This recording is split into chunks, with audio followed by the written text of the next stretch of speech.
Hi hello, ഇന്ന് വളരെ tasty ആയിട്ടുള്ള ഉരുളക്കിഴങ്ങും വഴുതനങ്ങയും ചേർത്ത് ഒരു കറിയാണ് തയ്യാറാക്കുന്നത്. ചോറിനും ചപ്പാത്തിക്കും ഒക്കെ പറ്റിയ ഒരു കറിയാണ്. അതിനായിട്ട് ഒരു പാൻ അടുപ്പത്ത് വെച്ച് ചൂടാക്കി അതിലേക്ക് ഓയിൽ ഒഴിച്ചു കൊടുക്കാം. 1/2 ടീസ്പൂൺ കടുകിട്ട് പൊട്ടിക്കാം. കടുക് പൊട്ടിക്കഴിയുമ്പോൾ 1/2 ടീസ്പൂൺ ജീരകം ചേർക്കാം.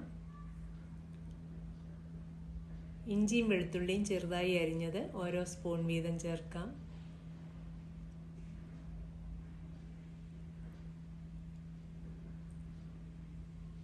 അതൊന്ന് ഇളക്കി കൊടുക്കണം.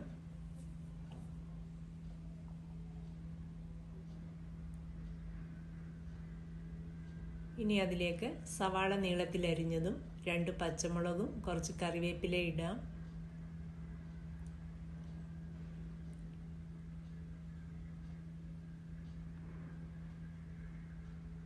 അതിലേക്ക് അല്പം ഉപ്പ് ചേർത്ത് ആ സവാളയൊന്ന് സോഫ്റ്റ് ആകുന്നത് വരെ ഇളക്കി കൊടുക്കണം.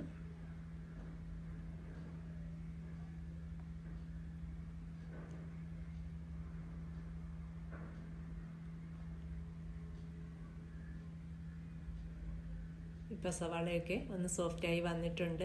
ഇനി അതിലേക്ക് അരിഞ്ഞു വെച്ചിരിക്കുന്ന ഉരുളക്കിഴങ്ങും വഴുതനങ്ങയും ചേർക്കാം.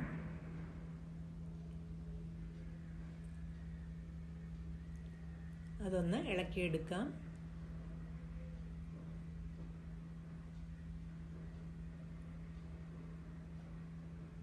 അതിലേക്ക് 1/2 ടീസ്പൂൺ മഞ്ഞൾപ്പൊടിയും 1/2 ടീസ്പൂൺ ഉപ്പും ചേർക്കാം.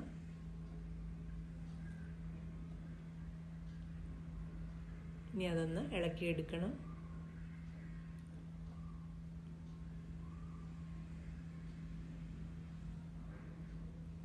ഇനി അതൊന്ന് അടച്ചു വെക്കാം. ഇടയ്ക്കൊന്ന് ഇളക്കിയും കൊടുക്കണം. ലോ ഫ്ലെയിമിൽ അടച്ചു വെച്ചാൽ മതിയാവും.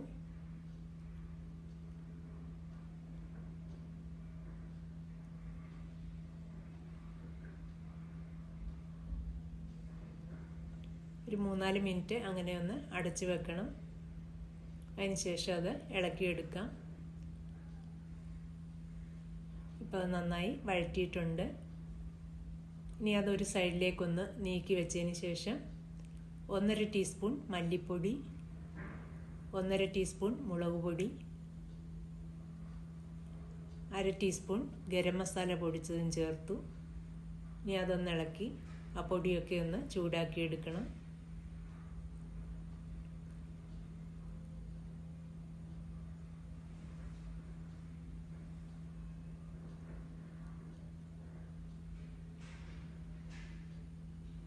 ഇനി അതെല്ലാം കൂടി ഒന്ന് ഇളക്കിയെടുക്കാം. അത് നന്നായി ഇളക്കിയതിന് ശേഷം അതിലേക്ക് കുറച്ച് കുരുമുളക് ചതച്ചത് ചേർക്കണം. അവരവരുടെ എരിവിന് ആവശ്യമനുസരിച്ച് 1/2 ടീസ്പൂണോ 1 ടീസ്പൂണോ ചേർക്കാം. 1 ടീസ്പൂൺ കുരുമുളക് ചതച്ചത് ചേർത്തു. ഇനി അത് നന്നായിട്ടൊന്ന് ഇളക്കി ഒരു 2 മിനിറ്റ് ഒന്ന് അടച്ചു വെക്കണം, ആ മസാലയൊക്കെ ഒന്ന് പിടിക്കുന്നതിനായിട്ട്.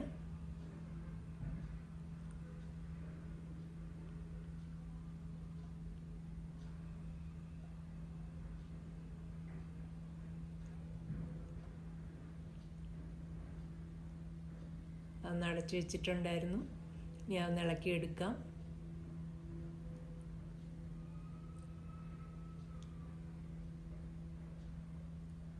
നന്നായിട്ട് ഇളക്കിയതിന് ശേഷം ഒരു 2 മിനിറ്റ് കൂടി ഒന്ന് ലോ ഫ്ലെയിമിൽ അടച്ചു വെക്കാം. അതിന് ശേഷം അത് ഇളക്കിയെടുക്കാം. ഇനി അതിലേക്ക് ഒരു തക്കാളി ചെറുതായി അരിഞ്ഞത് ചേർക്കാം.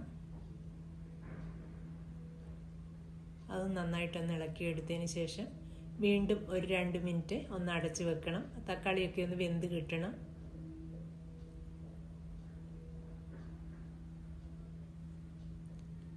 ഇനി അത് ഇളക്കിയെടുക്കാം. അത് നന്നായിട്ടൊന്ന് വഴറ്റിയതിന് ശേഷം അതിലേക്ക് കുറച്ച് വെള്ളം കൂടി ഒന്ന് ഒഴിച്ചു കൊടുക്കണം. ചൂടുവെള്ളമാണ് ഒഴിച്ചു കൊടുക്കേണ്ടത്. അപ്പോൾ അത് നന്നായി വഴറ്റിയിട്ടുണ്ട്. അതിലേക്ക് ഒരു 1/2 കപ്പ് ചൂടുവെള്ളം ഒഴിച്ചു. പൊട്ടറ്റോ ഒക്കെ ഏകദേശം വെന്തതാണ്. അതിൻ്റെ അകമൊക്കെ കുറച്ചുകൂടി ഒന്ന് വേവാനായിട്ട് കുറച്ച് വെള്ളം ഒഴിച്ചു കൊടുത്തു.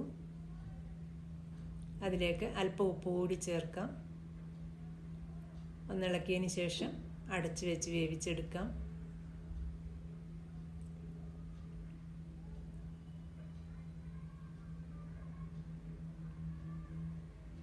അടച്ചു വെച്ചിട്ടുണ്ടായിരുന്നു.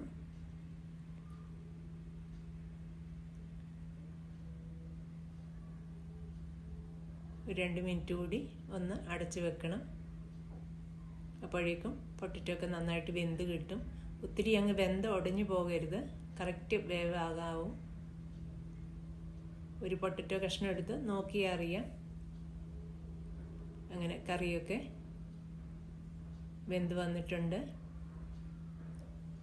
ഇത് ഒത്തിരി അങ്ങ് വെള്ളത്തിൽ വെക്കരുത്, കുറച്ച് നല്ല തിക്കായിട്ടുള്ള ഗ്രേവിയാണ്.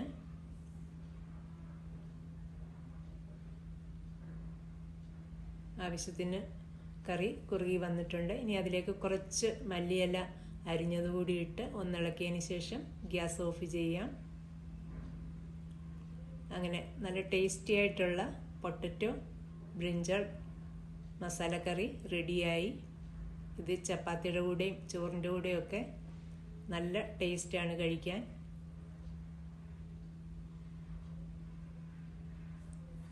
ഇനി അതൊരു ബൗളിലേക്ക് മാറ്റാം. ഈ വീഡിയോ എല്ലാവർക്കും ഇഷ്ടമായി എന്ന് കരുതുന്നു. വീഡിയോ കാണുന്നതിനും സപ്പോർട്ട് ചെയ്യുന്നതിനും എല്ലാവരോടും ഒരുപാട് താങ്ക്സ്. ഇനി മറ്റൊരു വീഡിയോയിൽ കൂടി കാണാം. Thank you.